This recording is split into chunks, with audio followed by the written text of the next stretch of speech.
The restaurant was upscale, the kind that tried too hard to make a statement. Everything was polished and pristine, a sharp contrast to how I felt. I walked in, carrying a small gift for Mom and Dad's anniversary, hopeful that this dinner would finally bridge the gap that had been growing between us.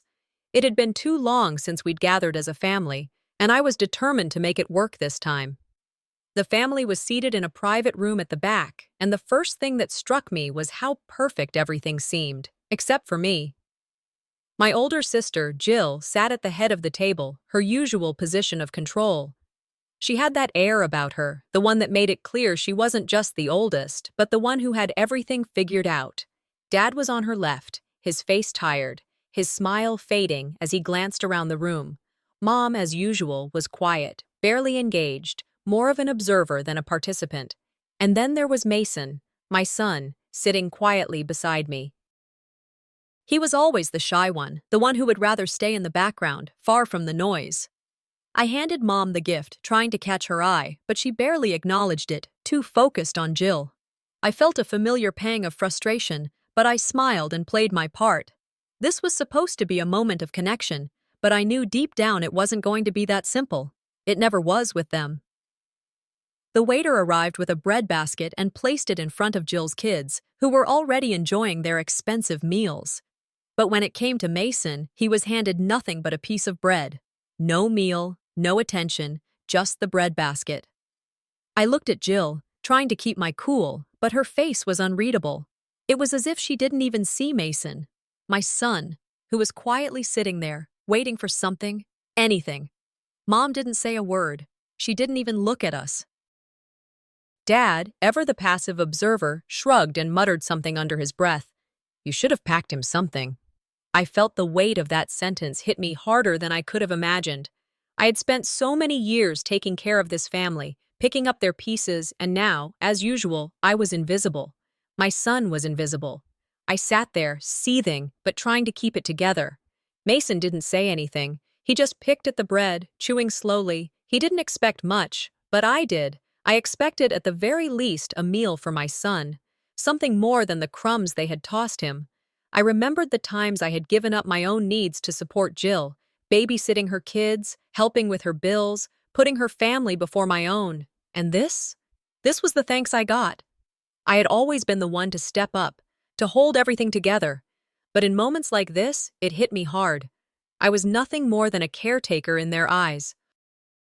I was there to fix things, to clean up their messes, but when it came time for a little recognition, I was always overlooked. Years of putting everyone else first had taken their toll. I thought about all the times I'd quietly sacrificed my own happiness for the sake of peace in this family. The late nights, the phone calls from Jill when she needed money or help with her kids, the endless support I had given, without a single word of gratitude. But this was the final straw.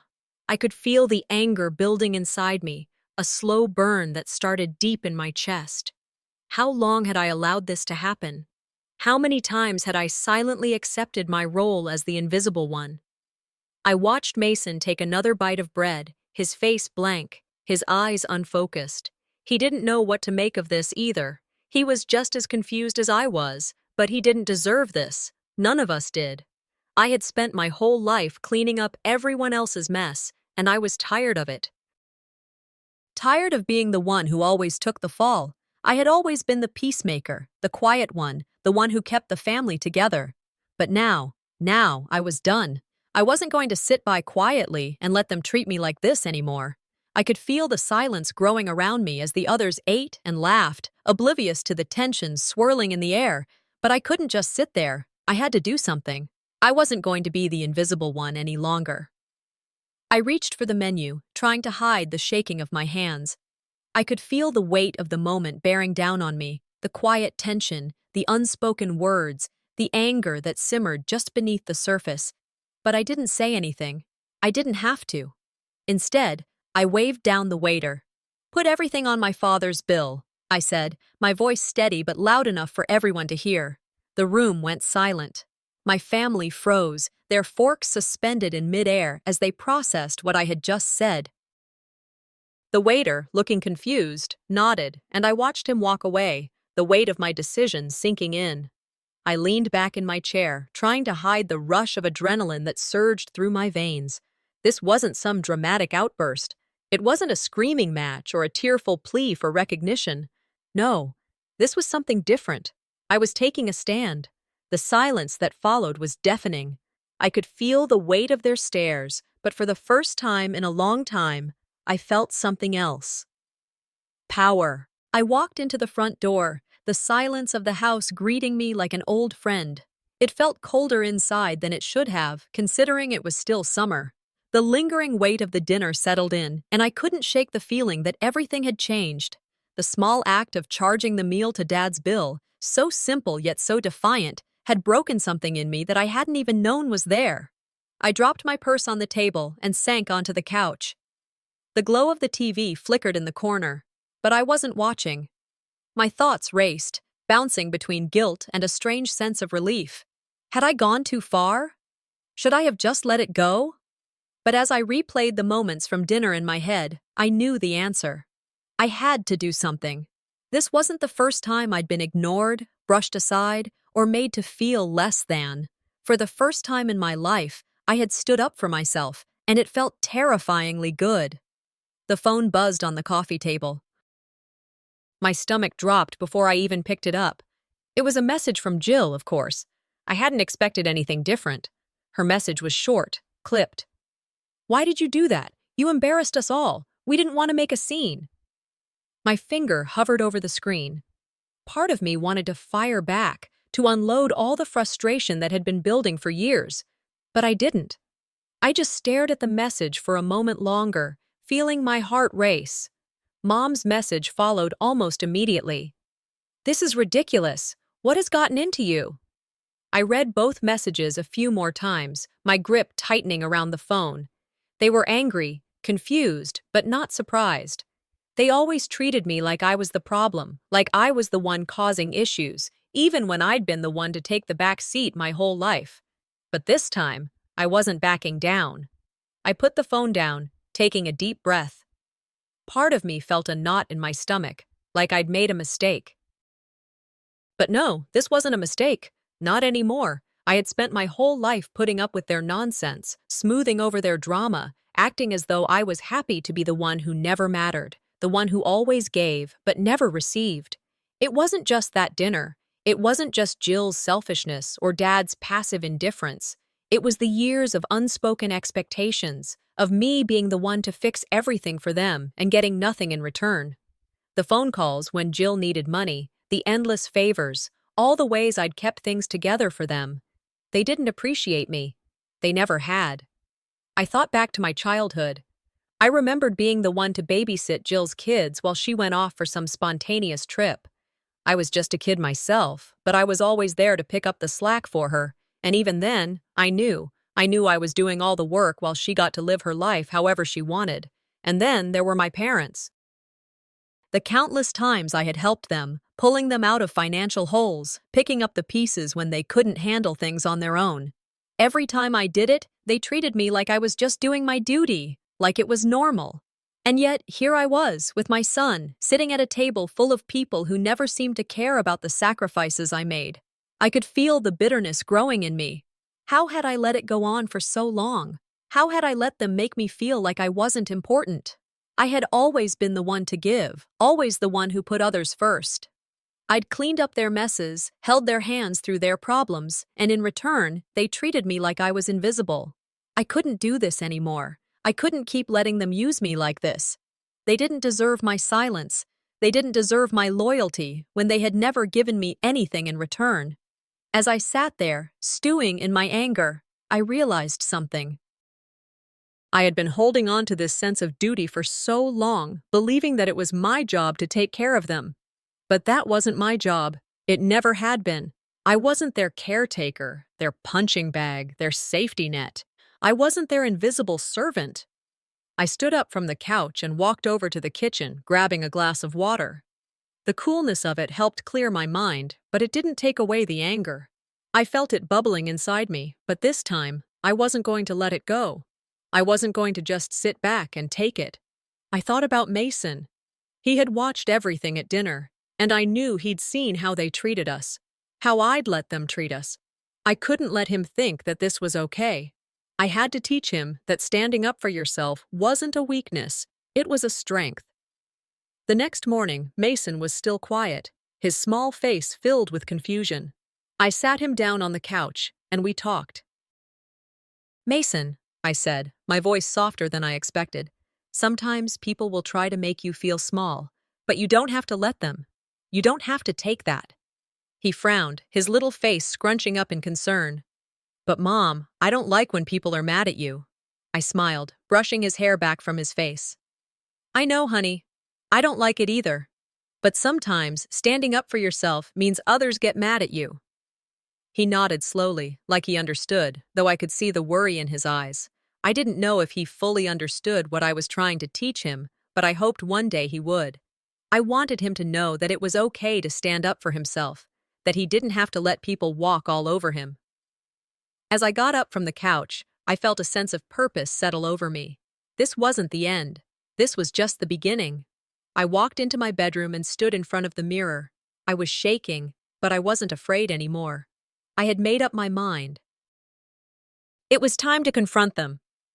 I sat down at my desk and began to type. I felt a sense of apprehension, but it was mixed with something else, something stronger. I was going to tell them everything. I was going to let them know how I felt, and I wasn't going to back down. I wasn't going to be the one who always kept quiet. I wasn't going to let them walk all over me anymore.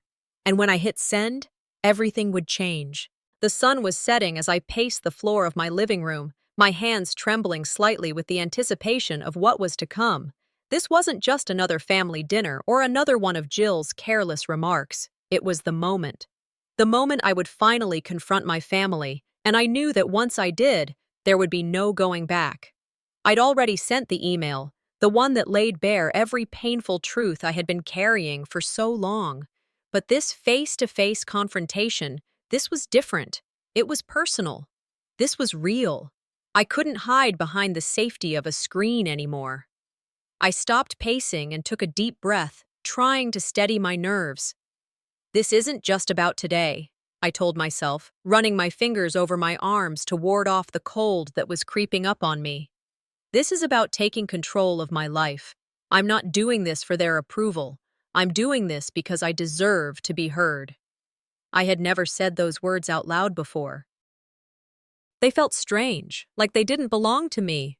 But they did. They were the truth. I glanced at the clock. They would be here soon. My stomach churned, but there was also a strange sense of clarity. It was like I had finally opened my eyes, and there was no going back to the way things had been. The doorbell rang, pulling me from my thoughts. I walked toward the door, each step heavier than the last.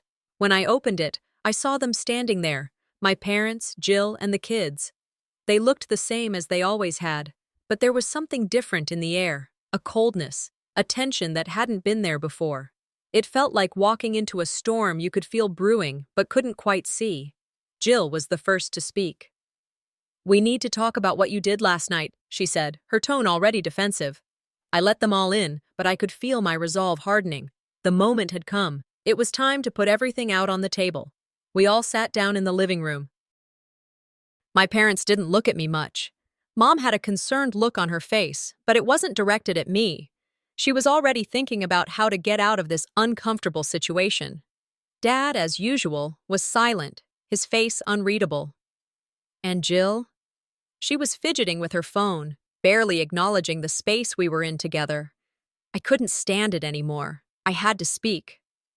"I'm tired of always being the one who sacrifices," I said, my voice shaking but firm.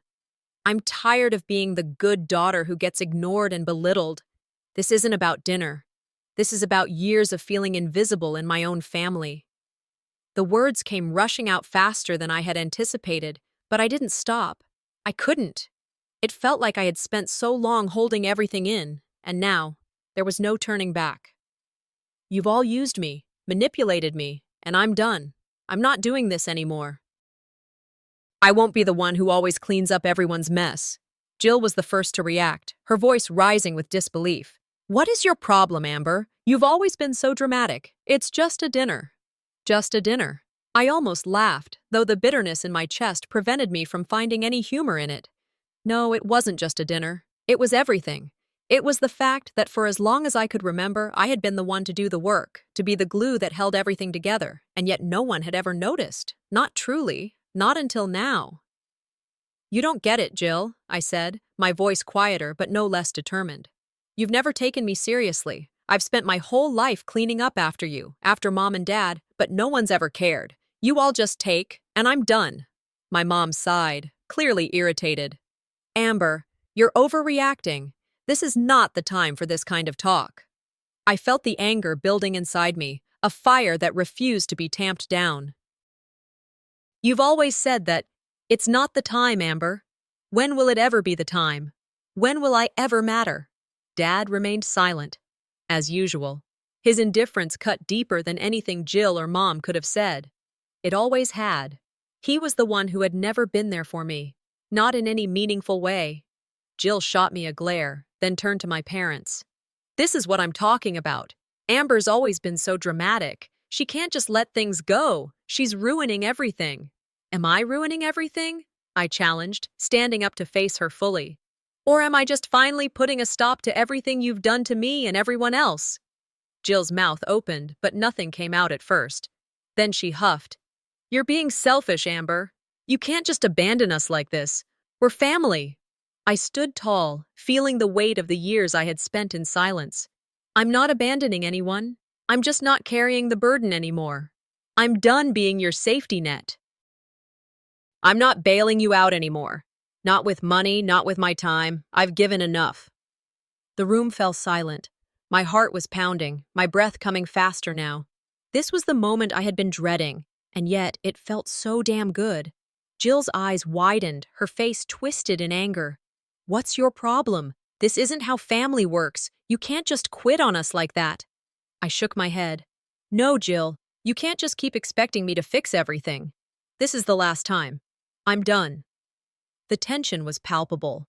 The silence that followed felt like a weight pressing down on my chest.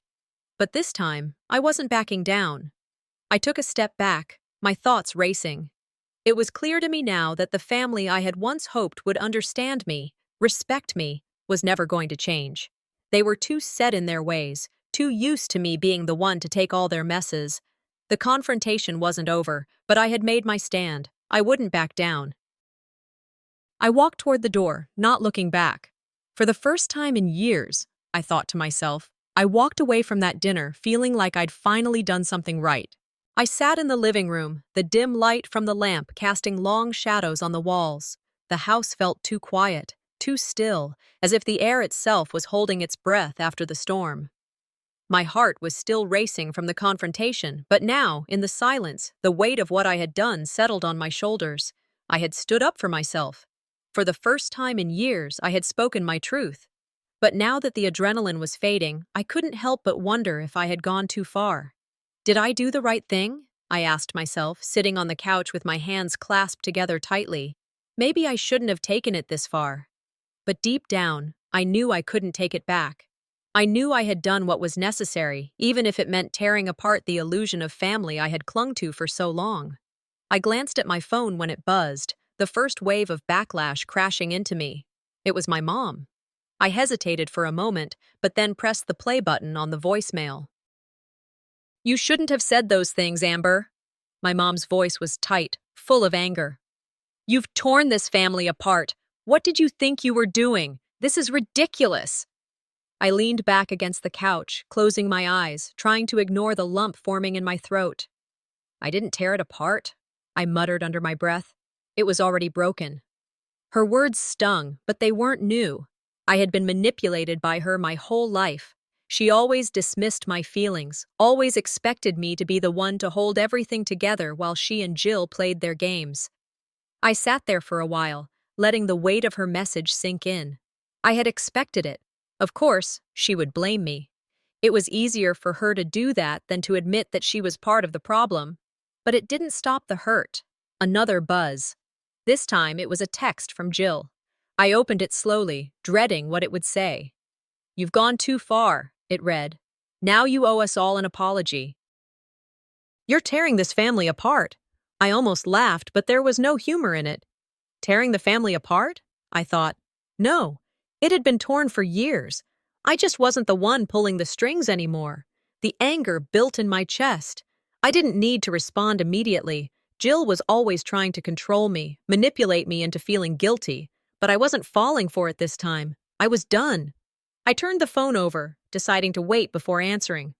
No more playing into their games. No more apologizing for things I wasn't sorry for. If she thinks she can control me, she's got another thing coming, I thought as I stood up and walked to the kitchen. I needed to think. I needed to be ready for the next round. Later that evening, a knock on the door startled me. I wasn't expecting anyone. When I opened it, I saw Aunt Denise standing there, a quiet figure I hadn't seen much of over the years. But today, her presence felt like a lifeline. "Hey, sweetheart," she said softly. "Can I come in?" I stepped aside, letting her in. She looked around the room, taking in the scene, the tension hanging in the air, and then sat down on the couch. "I saw your email," Aunt Denise began, her voice calm. "And I think you did the right thing, Amber. It's about time someone said it." I blinked, surprised. Aunt Denise had always been the quiet one in the family, the observer. But hearing her say that felt like a weight lifting from my chest. For once, someone understood. "Really?" I asked, sitting down beside her. "You think I did the right thing?" "Absolutely," she said with a small smile. "I've been watching for years, Amber. Your mom and Jill, they're masters of guilt. But you've always been the strong one. You've held it all together, and now they don't know what to do when you stand up for yourself." Her words hit harder than I expected. I felt seen. For the first time in a long time, someone in this family recognized me, not for what I did for everyone else, but for who I was. "Thank you," I said quietly, feeling my eyes well up. I needed to hear that. She reached over and patted my hand. "You've been carrying a heavy load, Amber. You don't have to carry it anymore." The warmth of her words lingered as I sat back, letting her comfort wash over me. For the first time in days, I felt like I wasn't alone. But soon, reality kicked in. I had been supporting everyone for so long, and now that I had decided to take a step back, the consequences were clearer than ever. I pulled my laptop toward me and opened my bank account. My stomach sank as I looked at the numbers. I had spent so much trying to help everyone else, trying to fix their problems, that I hadn't noticed how badly I was hurting financially. My savings were nearly gone, wiped out by the never-ending demands of my family. This isn't how it's supposed to be, I thought, feeling a wave of disappointment wash over me. But then, something shifted. I wasn't just disappointed, I was pissed. I had given so much, and now it was time to take control of my life again. I closed the laptop and picked up my phone. I was going to find some financial advice. I wasn't going to let them bankrupt me emotionally and financially. I had to fix this. I had to reclaim my life. The next morning, I found myself on the phone with my dad. I had to do this. I couldn't avoid him anymore. "Hey, Dad," I said, my voice calm but firm. "We need to talk." I heard the silence on the other end, and then his voice, hesitant but still defensive. "About what, Amber?" "I'm done being your scapegoat," I told him. "I've carried this family for too long while you turned a blind eye. I'm done." There was a pause before he finally spoke. "Amber, you're being dramatic." "You don't understand." "No, Dad," I interrupted, the bitterness rising. "I've been doing this for me, and it's over. I'm not going to keep carrying you and Jill. I'm done." His silence was deafening. But I didn't care anymore. I had said what needed to be said. The conversation ended, and I sat there, my heart pounding. It wasn't the conversation I had hoped for, but it was the one I needed. As I stared at my reflection in the mirror, something inside me clicked. I had made my decision. I was no longer the person who let everyone walk all over me. I wasn't going to carry their burdens anymore. "I've made my choice," I whispered to myself. "Now, I'll make sure they never forget who I really am." I sat in the dim light of my apartment, the hum of the refrigerator the only sound in the room. My fingers tapped nervously on the table as I replayed everything that had happened in the last few days. The fight with Jill, the silence from my dad, my mom's call, full of anger and disappointment. It was all a blur, but it was also clear. The truth had finally hit me. This wasn't just about one dinner, one argument. This was about years of manipulation, of being the one who always cleaned up the mess, who always did what everyone else couldn't or wouldn't do. I had spent so much of my life trying to please them, trying to be the good daughter, but no more. I can't keep doing this, I muttered under my breath. I've given everything, and all I've gotten is guilt. The words felt heavier now than they ever had. Every sacrifice I had made, every birthday I missed, every dollar I lent, every favor I'd done, it all flashed before my eyes. And for what? To be treated like I didn't matter, to be ignored, belittled. The rage I'd kept buried for so long was finally bubbling to the surface. I wasn't their servant, I was a person, and it was time to stop being invisible. I reached for my phone, my hands shaking slightly. There it was, the text from Jill. "You've ruined everything. You need to fix it," she wrote, cold and demanding as always. I stared at the screen, the urge to respond gnawing at me. But then I remembered what Aunt Denise had said. I didn't need to fix anything. I didn't owe anyone anything anymore. No more apologizing, no more excuses. I didn't respond to Jill. Instead, I typed a simple message. "I'm not fixing anything anymore." I hit send before I could think twice, the weight in my chest lifting a little. For the first time in forever, I felt like I was finally standing up for myself. I sat back, staring at the message for a moment. That simple act, the refusal to back down, felt like a declaration of independence. I wasn't the scapegoat anymore, and I wasn't going to let Jill or anyone else make me feel small. As the day wore on, I found myself pacing around the apartment. I could feel the pressure mounting. This wasn't just about words anymore. This was about real, irreversible change. I couldn't keep pretending that everything was fine. I had to face the truth and face my family. And that meant confronting my dad. I dialed his number, taking a deep breath as I waited for him to pick up. When his voice came through, calm and distant, I felt a pang of frustration. "Hey, Dad," I said, trying to keep my voice steady. "We need to talk." He hesitated for a moment. "What about?" I could feel the tension already starting to build. "I'm done being the one to pick up the pieces. I'm done being your scapegoat. I've carried this family for years, and I'm done." There was silence on the other end.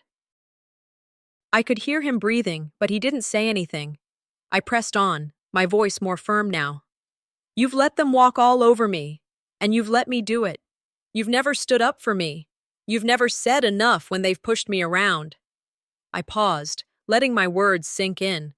I wasn't asking for his approval anymore. I had spent my entire life trying to get it, but not anymore. "I don't need your approval anymore, Dad," I said, my voice low but resolute. "I've spent my whole life trying to earn it, but I'm done." He finally spoke, his voice defensive. "Amber, you're overreacting. They're your family. You can't just throw them away because of a little disagreement." "It's not just a disagreement," I shot back. "It's years of manipulation, guilt, and control. I've had enough." I hung up the phone, my heart pounding in my chest. I had done it. I had said the words I had been holding back for so long. But the relief I expected didn't come right away. Instead, I was left with an unsettling silence. I was still in shock over how easily I had let myself be manipulated all these years. But it was over now. I wasn't going to be controlled anymore. As the days passed, I found myself slowly taking charge of my life in ways I had never done before. I knew it was going to take time, but I had to start somewhere. I pulled up my bank account, and my heart sank as I saw the numbers. I had been supporting my family financially for months, putting my own life on hold, thinking I was doing the right thing. But now, looking at my account, I could see how badly I had been taken advantage of. I couldn't ignore it anymore. I opened up a new browser window and started looking for financial advice. I needed to get back on track. I had worked hard to build my own life, and it was time to take control of it again. I don't owe them anything, I whispered to myself. They've had their chance. But not anymore. The next day, I sat down with a financial advisor and laid out a plan to start fresh. I was going to pay off my debts, rebuild my savings, and most importantly, protect myself from any further manipulation. I was going to be independent, no more living in the shadow of my family's expectations. But the peace didn't last long. That night, my phone rang again. This time, it was a call from my cousin, Rebecca. "Amber, have you heard?" she asked, her voice tight. "Jill's been spreading rumors about you. She's telling everyone you're lying, that you're disrespecting the family, and she says you're ruining everything." I felt the anger bubble up inside me, but I didn't let it show. "I'll handle it," I said quietly, hanging up the phone. This wasn't just about my family's manipulation anymore. Now, Jill was trying to make me the villain. She wasn't going to get away with it. I took a deep breath and decided I would confront the family directly. It was time to stop hiding, time to stop playing the part they'd written for me. I wasn't going to be their scapegoat anymore. I grabbed my phone and started drafting a message to the whole family. I wasn't just going to let Jill lie about me. I was going to stand up for myself once and for all. "I'm done being the villain in their story," I thought as I typed out the message. "This ends now." The next morning, I walked into the living room, phone in hand, ready for the showdown. When I finally sat face to face with Jill, I could feel the tension crackling between us. "You've been tearing this family apart for years," I said calmly, my voice steady but firm. "And now you want to make me the villain? Not anymore." Jill's eyes narrowed, and she opened her mouth to retort, but I wasn't done. "I'm not your punching bag," I said, my voice stronger now. "I'm done being your scapegoat." The room was silent. For a brief moment, the weight of everything I had said hung in the air, but it felt like the beginning of something new. I had stood my ground, and for the first time in my life, I wasn't afraid.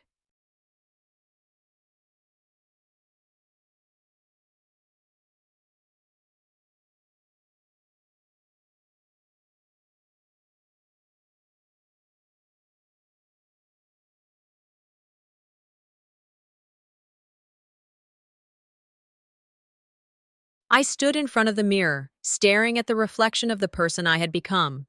For so many years, I had hidden behind the roles I was expected to play: the caretaker, the peacekeeper, the one who always gave in. But now, as I looked at myself, I could see something different: strength, determination, a woman who had finally found her voice. It was no longer about what my family wanted me to be. It was about what I was willing to accept. "I'm not that scared girl anymore," I thought, my gaze unwavering. "I've come too far to turn back now." For the first time, I truly saw the transformation I had undergone. All the years of being manipulated, ignored, and belittled had been building up to this moment. It wasn't about a single argument anymore. It was about reclaiming my life, and I was ready. I had nothing left to lose. I took a deep breath, letting the weight of the moment settle in. No more shrinking away. I'll stand tall, even if they never see me the same way. The old me would have apologized, would have cowered, would have tried to make peace even at the cost of my own happiness. But that person was gone. The woman staring back at me was someone who was willing to fight for her place in the world, no matter what it took. I had to confront Jill. And my parents. I couldn't hide anymore. The damage had been done, and I needed to make sure they knew I wouldn't let them get away with it any longer. I sat down at my kitchen table, my hands trembling as I wrote out my plan. This time, it wasn't going to be about pleasing anyone. It was about setting boundaries, clear, firm, non-negotiable. "I'm not letting them control me anymore," I whispered to myself. "I will speak my truth, no matter what they say." I reviewed the list I'd made, each point feeling more powerful than the last. It was time to stand up for myself, not just for the small things, but for everything that had been taken from me over the years. My voice, my peace of mind, my independence.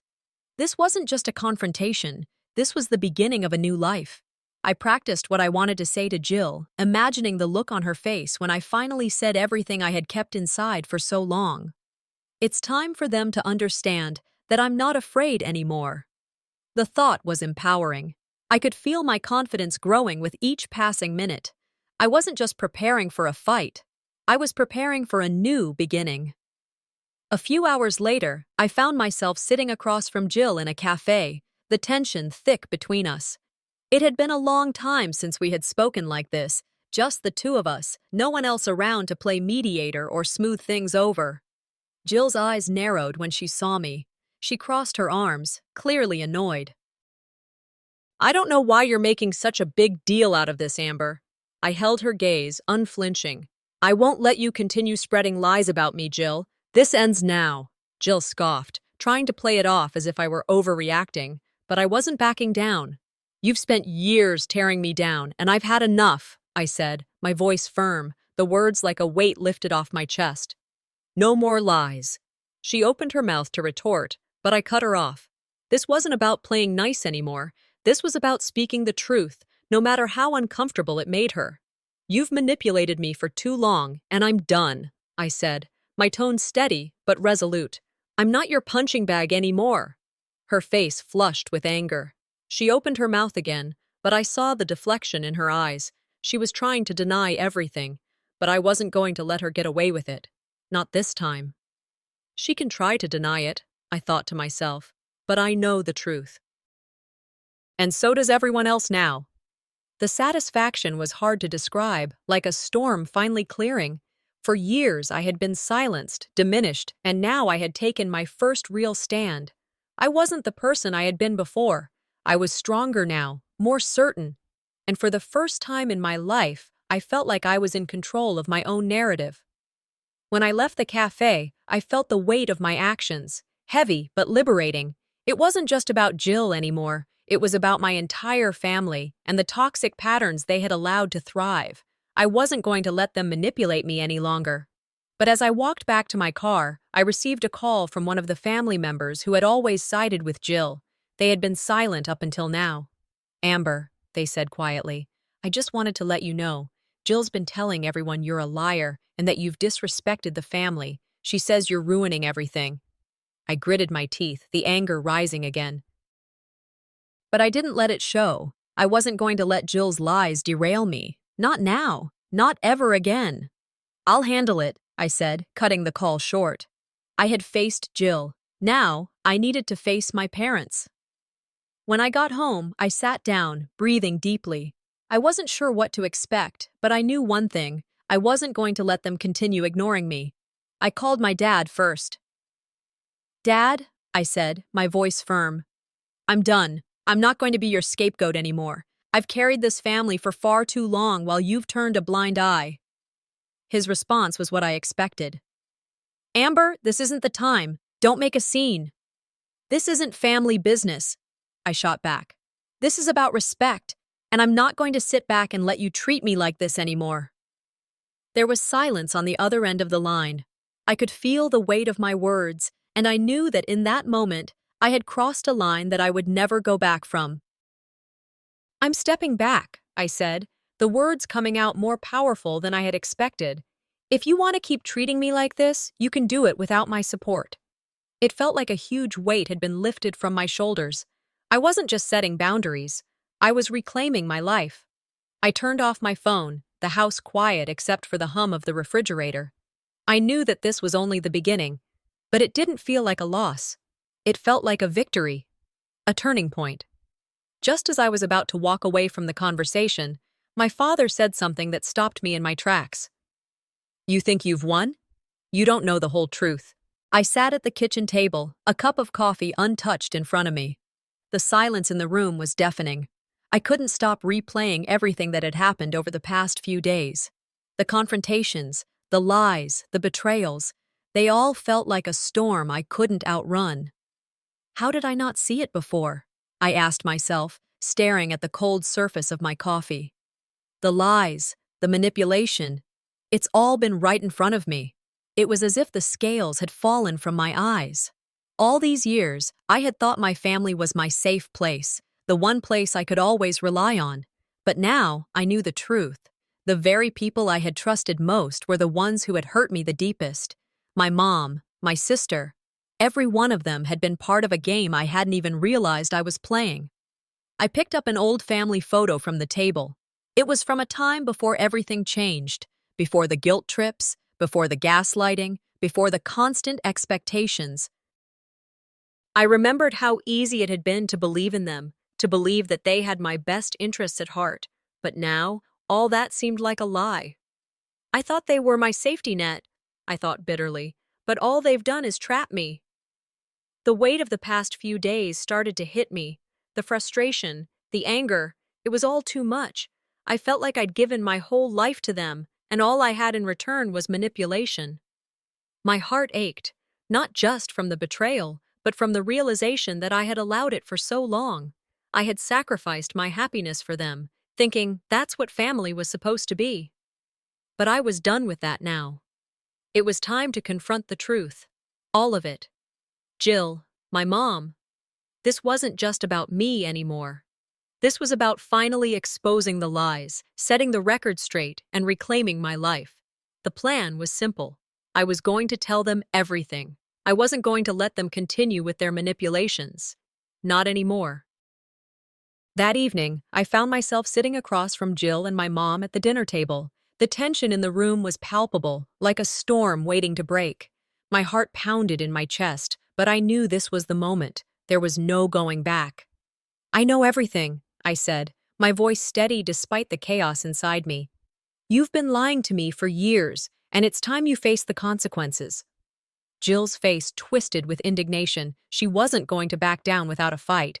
"You're just being paranoid. This is all in your head, Amber," she spat. I leaned forward, not allowing her to derail this moment. "Don't gaslight me, Jill. I know exactly what you've been doing."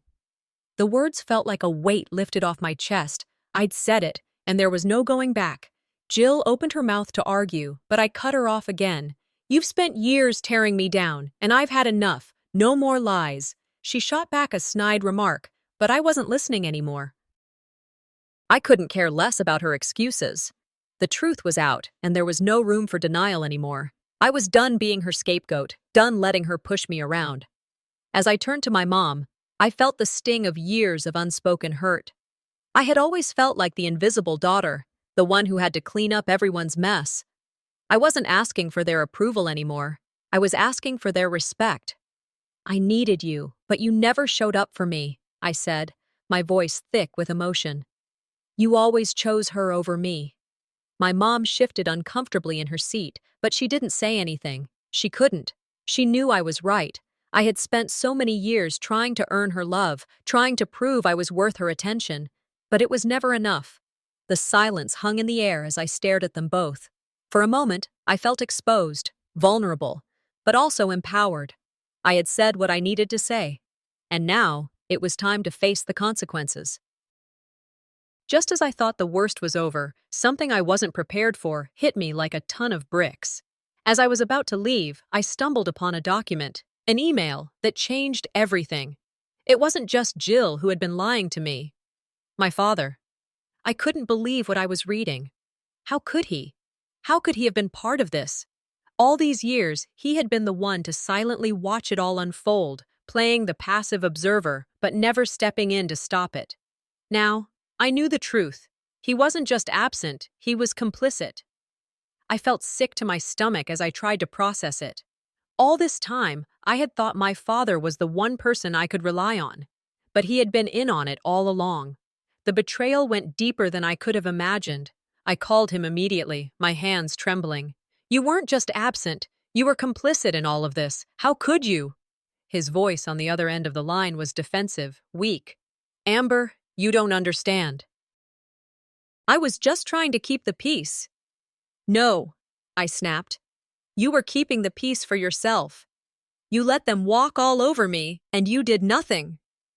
There was silence on his end, but I didn't care. I was done with excuses. "I've spent my whole life trying to make sense of your choices, but I can't do it anymore," I said, my voice shaking with emotion. The phone call ended in silence.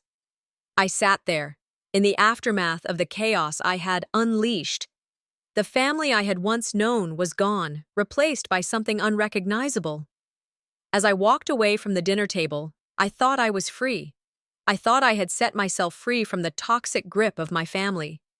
But as I started to walk away from the wreckage, Jill's voice stopped me cold. "You think this is over? You have no idea what's coming next." I froze. What did she mean by that? What else could they possibly do to me? I spent the next few days in a haze, going through old files, emails, and documents. My apartment had become my fortress, the place where I could finally face the truth without the weight of my family's manipulation pressing down on me. Every piece of paper, every email, felt like a key to unlock the truth that had been hidden for so long.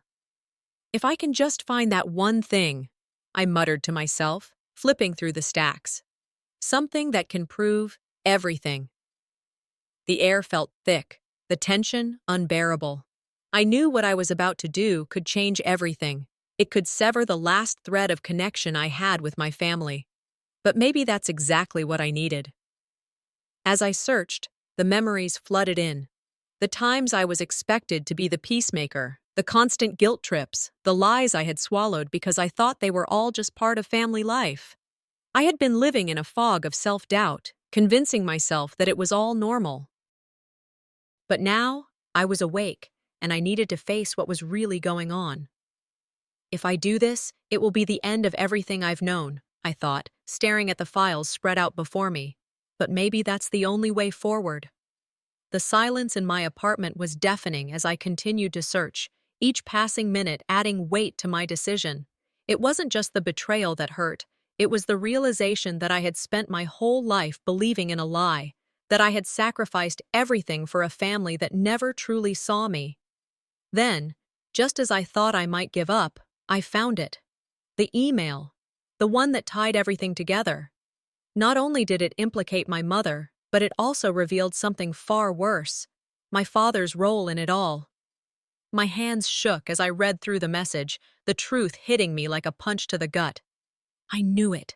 I knew they were hiding something, I whispered, staring at the screen in disbelief. This is it. All those years of trusting them, of believing in their version of the family, came crashing down. The evidence was right there in front of me, and there was no turning back. For a moment, I just sat there, numb. How had I let it go on for so long? I had convinced myself that they had my best interests at heart, but now I saw the truth for what it was: manipulation, deceit, and betrayal. All these years, I believed in them, I thought, my heart sinking. I believed in their lies because I needed to, but I don't need them anymore. I had never felt more alone, but also more determined. I wasn't going to let them control me any longer. The truth had been revealed, and now it was time for me to take action. I called them the next morning. My mother, my sister, and my father. They were all going to hear the truth.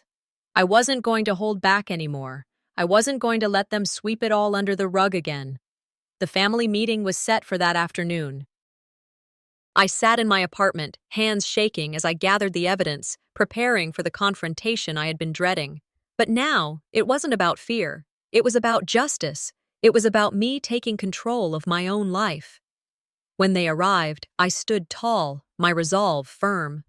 My mother and sister exchanged glances, sensing the tension in the air. My father looked like he had been expecting this, but he had no idea what was coming. "I'm done being silent," I said, my voice steady. "I know everything, and it's time for you to face the consequences."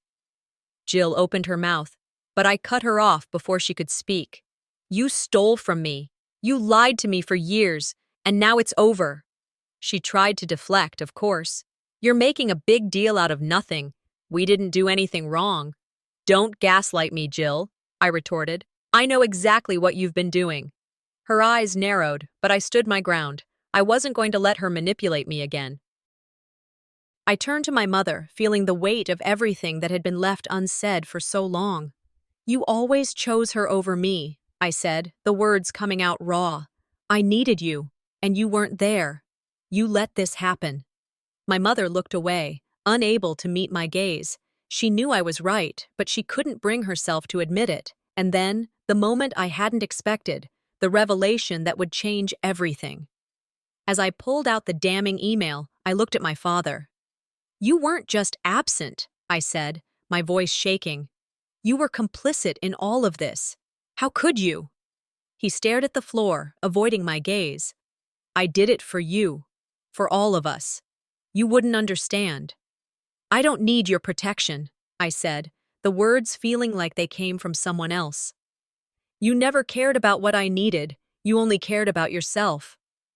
His face flushed, and for a moment I saw a flicker of guilt in his eyes. But it wasn't enough. It was too late. I thought if I kept you all in the dark, I could protect you from the truth, he said quietly, his voice trembling. But all you did was hurt me more, I replied, the heartbreak clear in my voice. I don't need your protection. I need honesty. The room was thick with tension, but I wasn't finished.